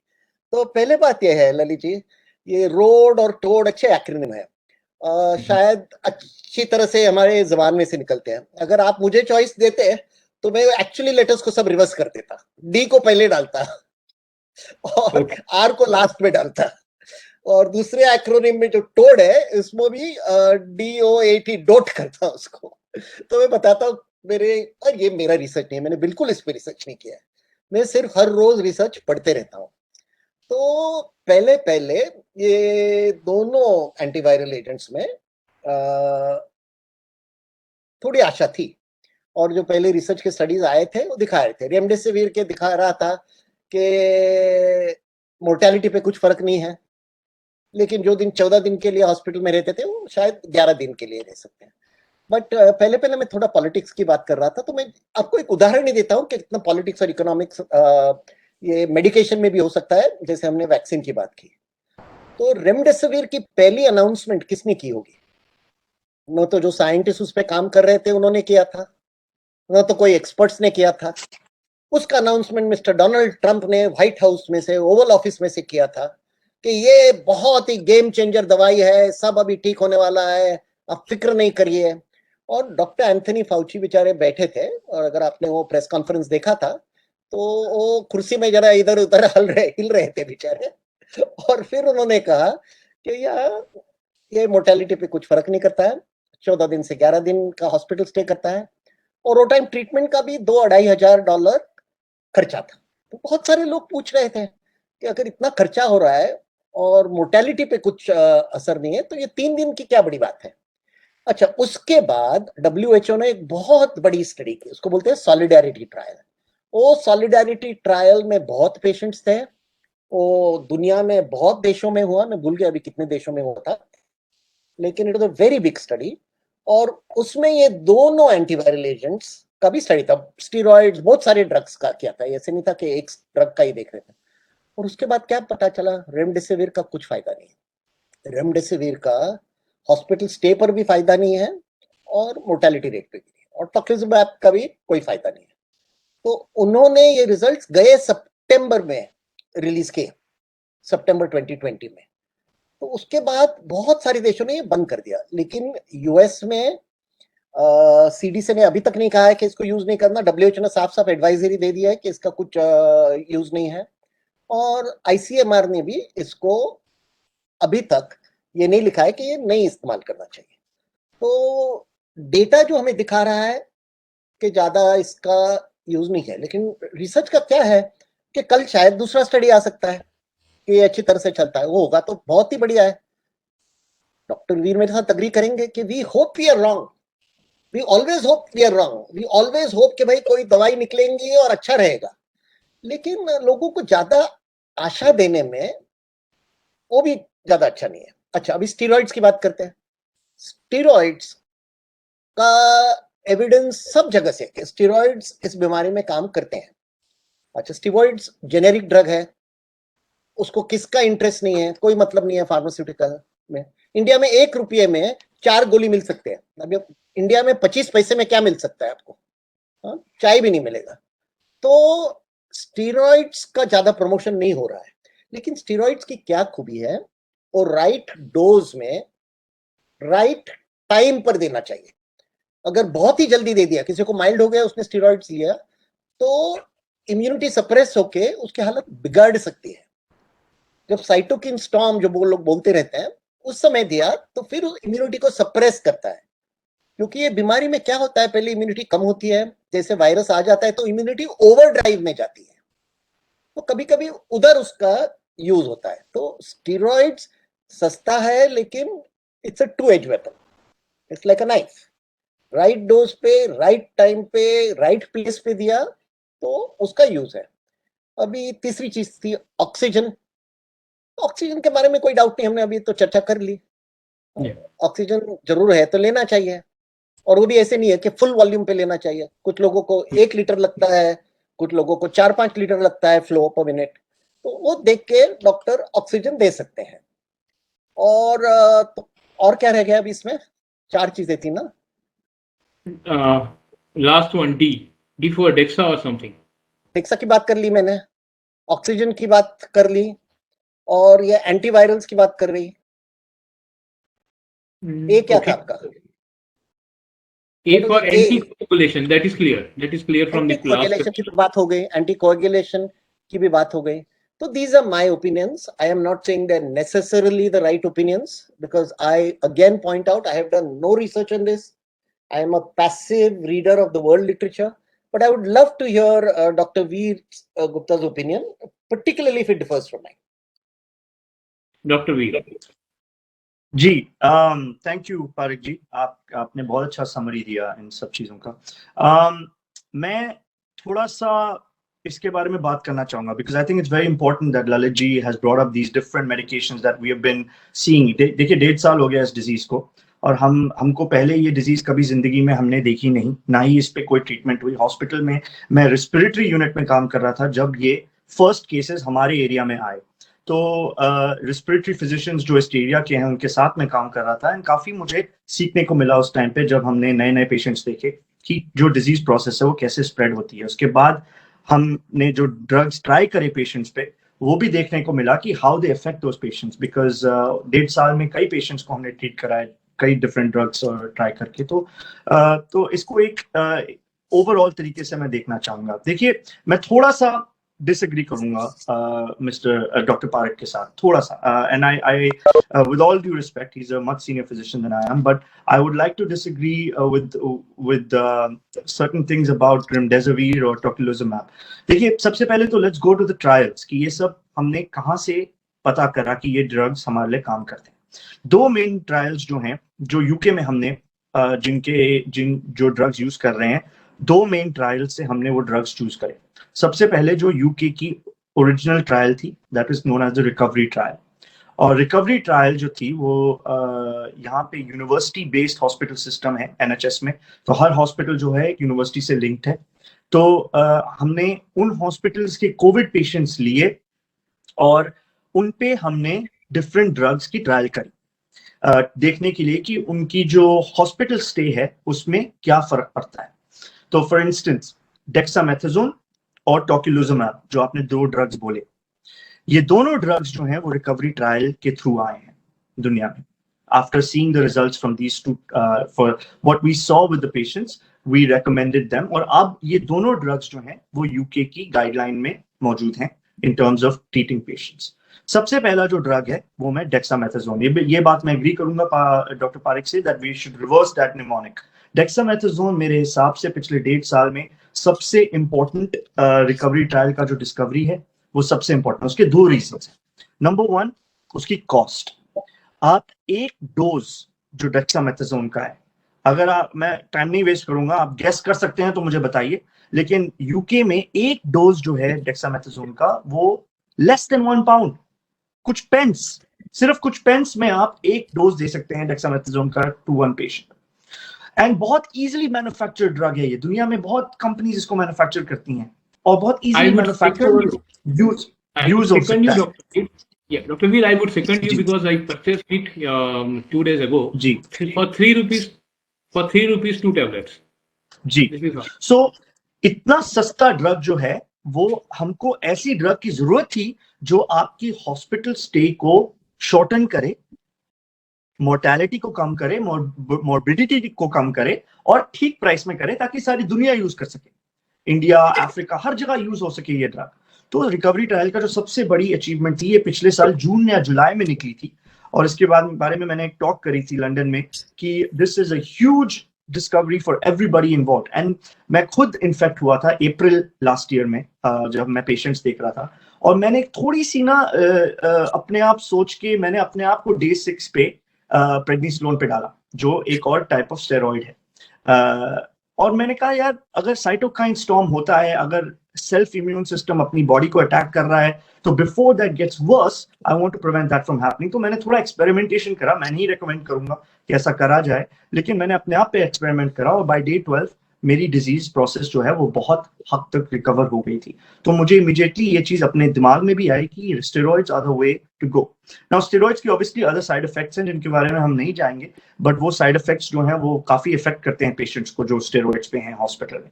तो it's not that ये side effect free medication है, तो इसे बिल्कुल hospital में ही लेना चाहिए और एक फिजिशियन के अंडर लेना चाहिए। ये था एक स्टेरॉइड के बारे में। उसके बाद जो हमने ड्रग के बारे में बात करी वो थी रेमडेसिविर। देखिए रेमडेसिविर का मेंशन जो है सबसे पहले जो कहाँ हुआ था, वो हुआ था ये ड्रग हेपेटाइटिस सी की ट्रीटमेंट के लिए बनाई गई है सबसे पहले, 2005-2006 की बात है ये। उसके बाद ये एक एंटी रेट्रोवायरल ड्रग है जो वायरस के रेप्लिकेशन को रोक देता है, और ये बहुत ही स्मार्ट ड्रग है बिकॉज ये जो वायरस का अपना मैकेनिज्म है ऐसी ड्रग्स को पहचानने का, उसको इवेड कर सकता है ये ड्रग। तो बहुत ही स्मार्ट ड्रग बनाया है। और जो सबसे ज्यादा इसकी क्लिनिकल ट्रायल हुई दुनिया में वो हुई इबोला के टाइम पे, जहाँ पे वेस्ट अफ्रीका में इबोला का इन्फेक्शन कुछ साल पहले 2013 में, 2013 से 2015 या 2018 में आपको शायद याद होगा, एक अमेरिकन इन्फेक्ट हो गए थे इबोला से, and they were showing him on CNN going from the hospital, from the airport to the hospital in Atlanta, and they were showing the cameras that an American has been infected. उस time पे ये drug जो है उस इंसान को दी गई, and काफी उसमें इम्प्रूवमेंट देखी गई, और उसके बाद ये पाया गया कि रेमडेसिविर जो है वो इबोला को की सिवियरिटी को कम करती है। तो ये ड्रग काफी सालों से चल रही है, it's not a new thing. उसके बाद सॉलिडेरिटी ट्रायल में इस ड्रग को ट्राई करा गया, और वहां पे देखा गया कि यस, थोड़ा सा मैं इसका बता देता हूँ, यहाँ पे मेरे सामने खुली है ये ट्रायल। उसमें ये देखा गया कि जो हॉस्पिटल इन्फेक्शन है सिवियर या मॉडरेट या सिवियर पेशेंट्स में, वो हॉस्पिटल स्टे को ये ड्रग जो है वो डिक्रीज करता है from 15 days to 10 days। That's it, बस ये ही देखा गया इस ड्रग के बारे में, दैट जो आपकी हॉस्पिटल एडमिशन है और जो प्रोलॉन्ग स्टे है वो 15 days से 10 days पे डिक्रीज होता है, and that's why it was considered a statistically significant drug to use in terms of decreasing hospital stay.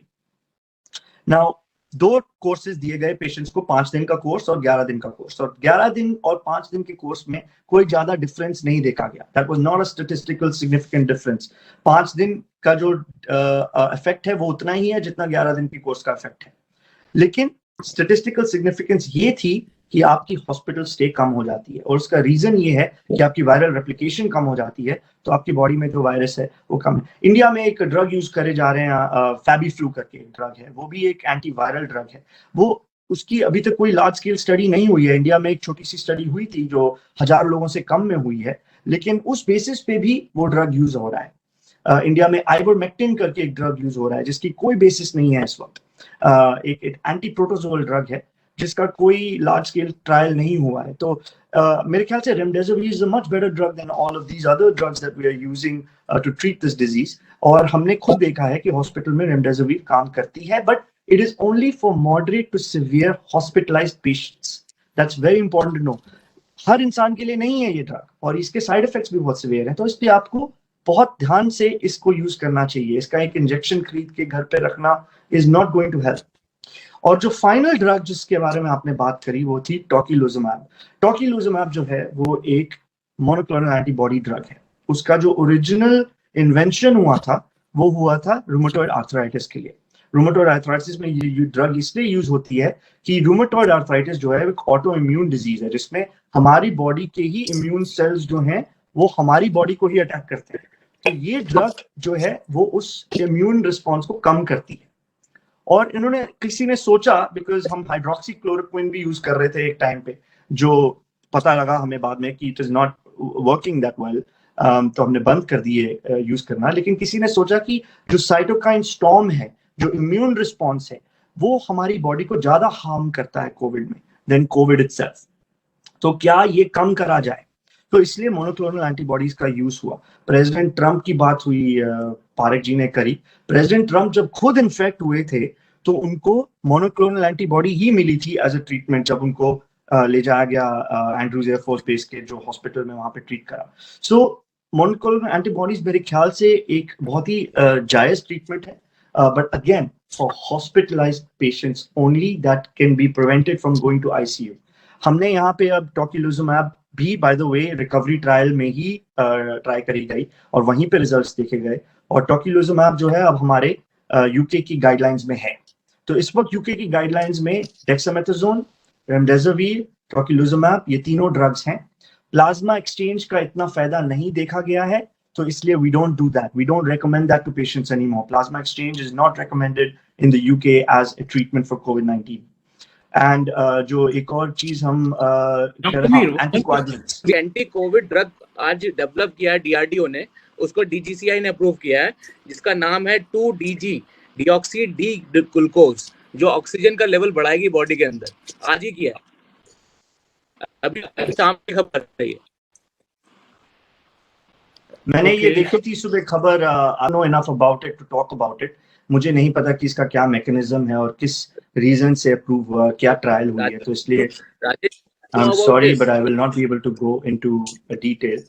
लेकिन मैं एक पॉइंट बस आखिरी मेरा बस पॉइंट एक बचा था, वो था एंटीकोएगुलेशन का, जो अभी हम दे रहे हैं पेशेंट्स को. We give anticoagulation to all patients that have COVID, जो एडमिट होते हैं. उसका रीजन ये है, जैसे मैंने डॉक्टर प्रोफ गुप्ता के साथ बात करी, कि कोविड जो है it is evolve to a thromboembolic disease, और ज्यादातर लोगों की जो डेथ हो रही है, काफी लोगों की, वो थ्रोम्बोएम्बोलिक रीजंस की वजह से हो रही है. तो हमको मेक श्योर करना है कि क्लॉट्स ना फॉर्म हो बॉडी में, इसलिए ब्लड थिनिंग मेडिकेशन भी दी जाती है एज अ स्टैंडर्ड प्रोटोकॉल.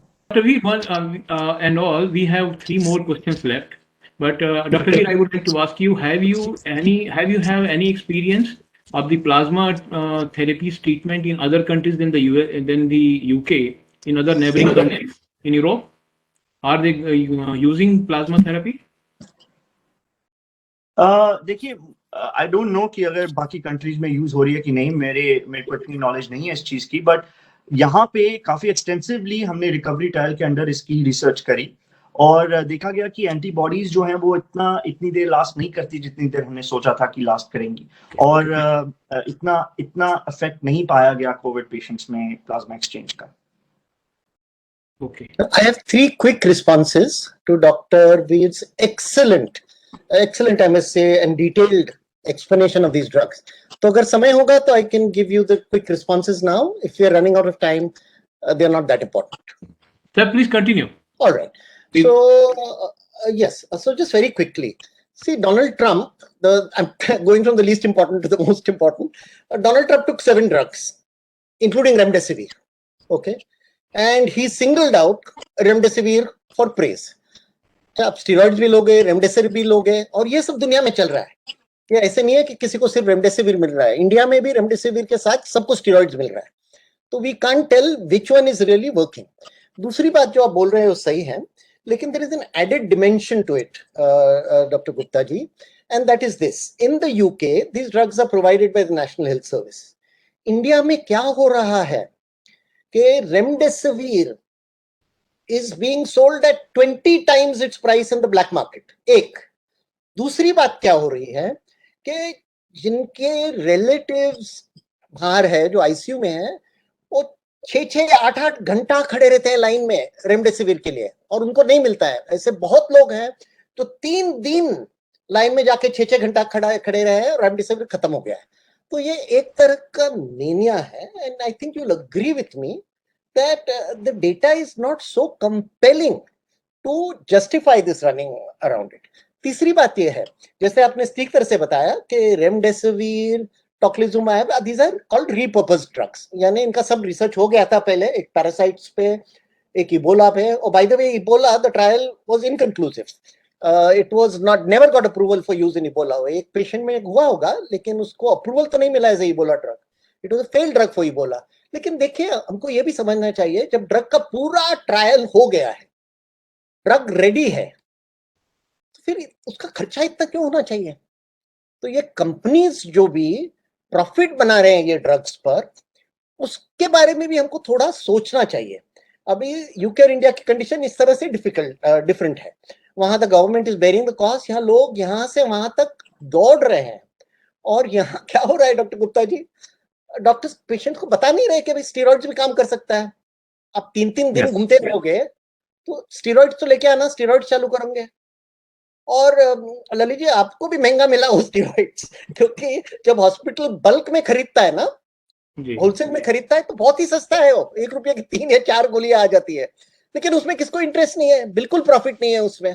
मैं नहीं बोल रहा हूँ कि प्रॉफिट की वजह से ये हो रहा है, लेकिन when we look at the social, economic, political landscape and combine it with the scientific data, as Gupta ji agreed with me that steroids should get greater importance, understanding its limitations compared to the other drugs. That's all I'd like to add. Okay, so I will have 2 last questions. One question will be directed to Dr. Ravi, and the other question will be directed to Dr. Gyaneshwar Chaubey if he is still there. But before doing that, I would like to raise a query, not the question.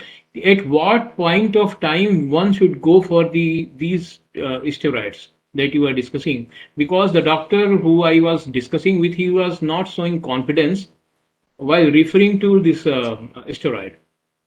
तो मुझे समझ नहीं आया, I was in a state of confusion only. I purchased it and then I thought whether I should have it or not have it. I think let Dr. Gupta ji answer it. A, because he has used it, but more important, he has tried it on himself. I think he'd be the better person to answer this. Steroids. I am anyway pro steroids, so perhaps I'm not the best person. Is there any test that we should go for first to check that this is the right point of time to have the steroids? देखिए, very good question. Steroids पे definitely focus ज्यादा होना चाहिए than other drugs and it has proven to be very effective. मैंने खुद day 6 पे शुरू करा था, बट दैट वाज बिकॉज मेरी अपनी कंडीशन जो थी वो डिटीरिएट हो रही थी और मैं उस चीज को अंडरस्टैंड कर सक रहा था कि मेरी को इस वक्त और हेल्प की जरूरत पड़ेगी. बट आई थिंक एक पेशेंट को बहुत डिफिकल्ट है ये डिसीजन मेक करना. हम लोग जब यहाँ पे पेशेंट्स के लिए शुरू करते हैं तो हम उन्हीं पेशेंट्स पे शुरू करते हैं जो हॉस्पिटलाइज्ड हैं और जिनको हम देख सकते हैं कि उनकी सैचुरेशंस डिक्रीज हो रही हैं, उनकी इमेजिंग में हमको दिख रहा है कि जो रिस्पॉन्स है वो नहीं आ रहा है जो मेडिकेशंस हम दे रहे हैं, तो उसके बाद हम शुरू करते हैं. तो आई थिंक ये एक मेरे हिसाब से एक मेडिकल लेड डिसीजन होना चाहिए ललित जी.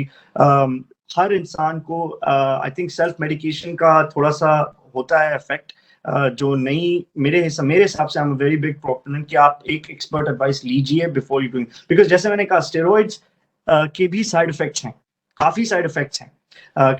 कई लोगों को स्पेशली जो डायबिटिक हैं उनके लिए तो बहुत सारे साइड इफेक्ट्स हैं स्टेरॉइड्स के, क्योंकि आपकी शुगर जो है वो एकदम ऑफ हो जाती है. कई पेशेंट्स जो पहले डायबिटिक नहीं थे अब उनको उन पे डायबिटिक मेडिकेशन शुरू करनी पड़ी है बिकॉज वो हॉस्पिटल में एडमिटेड थे कोविड के साथ और उनको स्टेरॉइड्स दिए गए. तो ये सारे डिसीजंस जो हैं मेडिकल लेड डिसीजंस होने चाहिए. मैं ऐसा कोई टाइमलाइन नहीं दे सकता आपको कि आपको इस डे पे शुरू करना चाहिए या इस डे पे शुरू करना चाहिए, बिकॉज वो हर पेशेंट पे अलग से डिपेंड करता है. Is there any test that we go through to detect that this is the time? I mean, on the doctor's advice only, not by the self imagination, that we should go for it.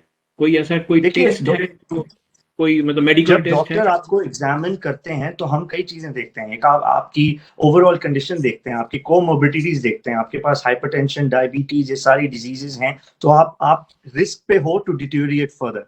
Cardio, आपके पास cardiogenic disease जैसे आपके पिछले heart attack हो चुका है, या आपके पास stents हैं, या आपकी डाइट, आपकी ओबेसिटी ज्यादा है, आपका बीएमआई ज्यादा है, तो एक ओवरऑल पिक्चर पे भी डिपेंड करता है कि कैसे पेशेंट जो है वो. अच्छा, एज आपकी बहुत इंपॉर्टेंट है. अगर आप यंग फिट हेल्दी इंसान है जिसकी कोई कोमोर्बिडिटीज नहीं है, आपके सैचुरेशन थोड़े से लो है, आपको कॉफ हो रही है, शायद ये आपका नॉर्मल वेरिएशन है. आप शायद 10 दिन में बिल्कुल ठीक होके you'll be playing football outside. But अगर आप एक पेशेंट को एग्जामिन करें जिसमें देखें कि अच्छा इस आदमी के पास काफी कोमोर्बिडिटीज हैं, इसका जो पिछले ऑपरेशंस हो चुके हैं, सर्जरीज हो चुकी हैं, ये इन मेडिकेशंस पे है, तो मेरे ख्याल से मुझे इस पेशेंट को जल्दी शुरू कर देना चाहिए स्टेरॉइड पे, ताकि ये और फर्दर डिटीरिएट ना करे. वैसे ही इस पेशेंट की काफी कॉफ हो रही है, सैचुरेशंस डिक्रीज हो रही हैं, एक्सरे या सीटी पे ये इमेजेस फाइंडिंग्स हैं, तो वो एक बहुत ही कई फैक्टर्स को लेके वो डिसीजन बनाया जाता है. अकेला ही सिर्फ एक चीज पे वो डिसीजन नहीं बनाया जा सकता. करेक्ट. बट ललित जी, आपके सामने आप केस हिस्ट्री की बात करते हैं, आपके सामने अभी 2 केस हिस्ट्रीज क्लियर थे, एक तो गुप्ता जी का था और एक मेरी भी केस हिस्ट्री थी.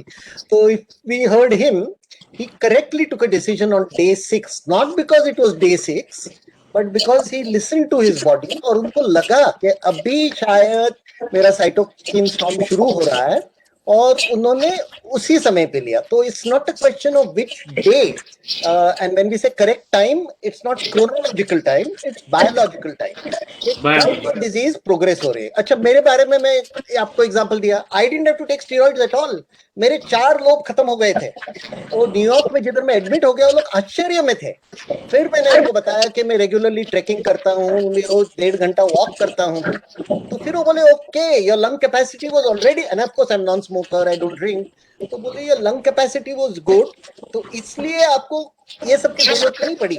एक छोटे लोड पर आपका ऑक्सीजन सैचुरेशन अच्छा था. तो I completely second what doctor V Gupta has said, that it has to be dependent on multiple factors including age. Okay. तो मेरा एक सवाल है आप दोनों डॉक्टर से, जस्ट सॉरी, क्योंकि एक बहुत जरूरी सवाल मैं पूछना चाहता हूं कि क्योंकि इंडिया में अभी 400,000 केसेस पर डे आ रहे हैं, 4 लाख केसेस आ रहे हैं, और उसमें से अगर 2% लोगों को भी हॉस्पिटलाइज होना पड़ रहा है, तो this is a big burden on doctors. तो अब कैसे एक डॉक्टर जो है हर एक पेशेंट को देख करके कैसे डिसीजन ले पाएगा, ये मैं थोड़ा मुश्किल से समझ नहीं पा रहा हूँ, क्योंकि बहुत ये मुश्किल है ये चीज, वार लाइक बहुत सिचुएशन मुश्किल है। जी जी जी जी। और पेशेंट वही हॉस्पिटल आता है जिसका ऑक्सीजन सेचुरेशन एकदम से 50-60 के आसपास हो जा रहा है, and then they come to the hospital. इसके बारे में बोल सकूं तो मैं एज अ मेडिकल प्रोफेशनल, मैं एक फैमिली से आता हूं जो सब मेडिकल प्रोफेशनल्स हैं। मेरी फैमिली में मेरे पेरेंट्स दोनों एम्स में थे, professors, and then you know my brother is anaesthetist in Delhi. So काफी हमारी मेरे सिस्टर भी वहाँ पे दिल्ली में एक डॉक्टर हैं, उनके भी हस्बैंड डॉक्टर हैं। तो I know the situation is bad, and मैं काफी फ्रंटलाइन वर्कर्स जो इंडिया में उनके I feel for them, because उनकी सिचुएशन हमारी सिचुएशन से बहुत डिफरेंट है।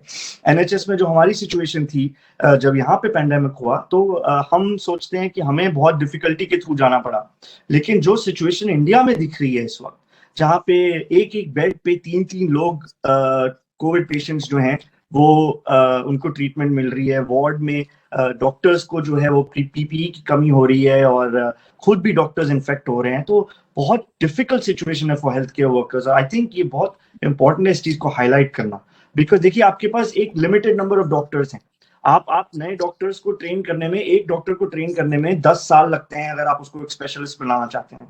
तो आपके पास जो रिसोर्सेज हैं इस वक्त, उनको बहुत केयरफुली आपको प्रोटेक्ट करना पड़ेगा। अपने डॉक्टर्स को, अपने नर्सेस को बहुत, उनको इस वक्त गवर्नमेंट के हिसाब से उनको प्रोटेक्शन देनी पड़ेगी, उनको इंसेंटिव देना पड़ेगा, उनको केयर देनी पड़ेगी, ताकि वो फाइट कर सके। बिकॉज ये 1-2 दिन की बात नहीं है, ये अगले 6 महीने तक ऐसी हालत होने वाली है। आपका कर्व इस वक्त ऐसे जा रहा है सीधा ऊपर। इस वक्त कोई पीक नहीं आई है सेकेंड वेव की, और पीक आने के बाद भी 2-3 हफ्ते तक डेथ्स जो है वो इंक्रीज होती रहती हैं।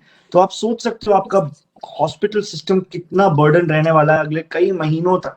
तो बहुत इंपॉर्टेंट है कि इस वक्त मेंटल हेल्थ जो है पेशेंट्स की देखी जाए, डॉक्टर्स की देखी जाए, उनके हॉस्पिटल के जो स्टाफ है उनकी मेंटल हेल्थ को बहुत केयरफुली देखना पड़ेगा। बिकॉज अगर वो लोग नहीं कर सकते काम, then only God can help at that point.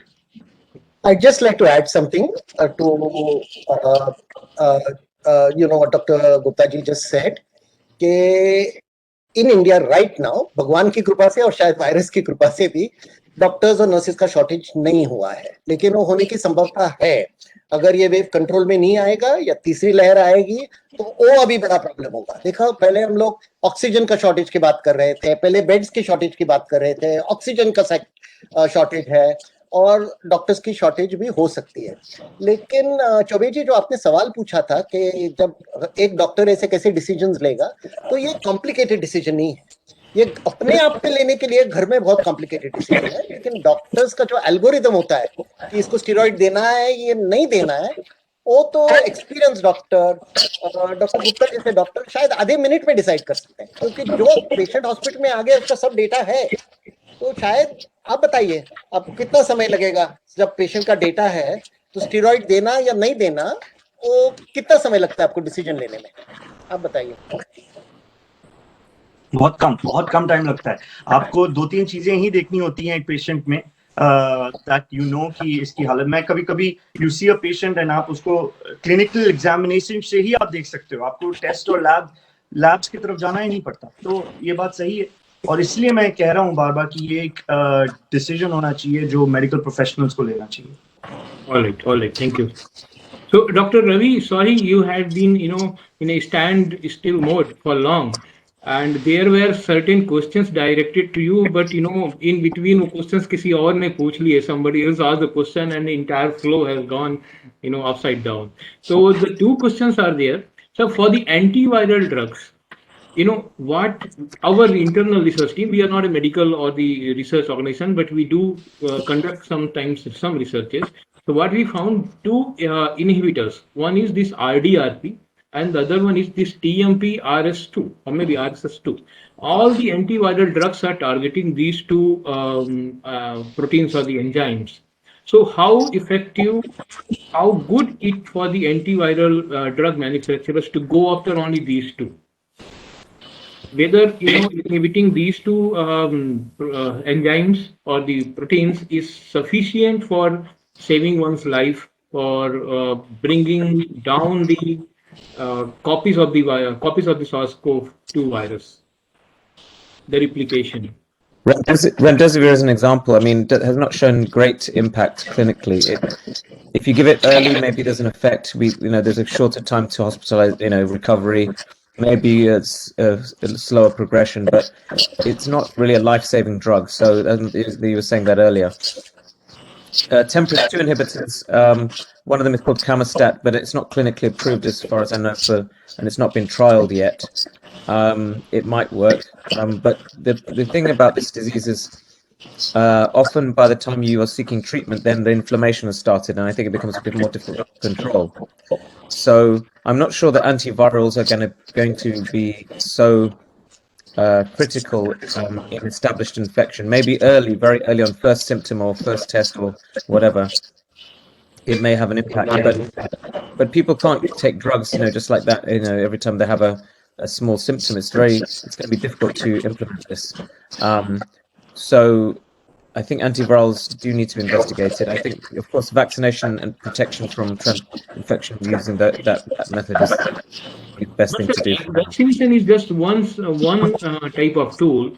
If people are getting infected, so in that case, they need to have some drug to cure themselves. Maybe you can do home testing and then treatment would be good. I mean, yeah, that would be a good thing. And second question is again on the bypassing of the immunity protection layer that you said. Other experts also mentioned it, that in this wave 2, younger population of 40 years, maybe 35 to 45, also getting infected. So what is there in their immune system lacking that this particular virus is targeting? Yes. The targeting of younger people, I think it depends what the denominator is. You may be getting just so many infections that you're seeing more young people in hospital. So it's a little bit difficult to disentangle the force of infection and just seeing a small percentage of young people who then become hospitalized. So we don't know for sure that this virus is targeting young people, but we had the same questions raised about B117. Now, there may be some mutations there which increase the fitness of the virus, the replication, and maybe those viruses are able to cause disease in younger people. That is certainly possible. Both the B117 in UK strain and the 617 Indian strain, they both have key mutations in key parts of the virus that were not there before in the previous viruses. So there is certainly a possibility that the virus is adapting, not because it wants to infect young people and cause disease, but because it's a way of making the virus stronger. Increasingly it is encountering humans who have immunity from vaccines or past infection, the virus needs to increase its game. It's kind of stepping up a level. So that may be what is going on. All right, thanks. These two questions were selected earlier, but anyway, we got the time and we have been benefited with your knowledge. We look forward to have you and for some other time with a specific exclusive session for you. So now, Dr. Gyaneshwar Chaubey, the question for you is you to explain what is the role of this ACE2 gene in case of the viral replication and the increasing infection. Now, the first thing I would like to mention that I love the reply of Professor Ravi, because I never heard such a guy speaking, still keeping open the origin of virus, because many of the people and many of the, pro whatever, they usually try to say that the virus has very natural origin. But from his reply, I liked it most that he still keeps a very open question, and still there are a lot of research which we need to do, and the community need to do to find out about this virus, because this is very extraordinary virus, and that has. Dr. Chaubey, I am also tempting to share those two links which I have till now for the last 7-8 months I have kept in my email account preserved with me, and I have not shared with anybody. No, please, it should be shared to the public. Yeah, I will share with you, Dr. Ravi, Dr. Veer Pushpak, and our audience, and then you experts take into account what is there. Right. And then there are just two things I would like to mention very quickly, because it has been already, we are spending so much time, and this time our main goal should be to control the infection in India, and then second thing is to manage the death rate in India, because and there the doctors are the main people who can help us in this regard. So Dr. Veer Pushpak is very useful in this discussion. But the two things I would like to mention, that there are a very different kind of haplotype that we have actually found into this ACE2 gene, and this haplotype was more shared with the East Asian population comparing to the West Eurasian, and usually overall the Indian structure, the Indian genetic ancestry, we see that the genetic ancestry of India is more closer to the European or West Eurasian comparing to the East Eurasian.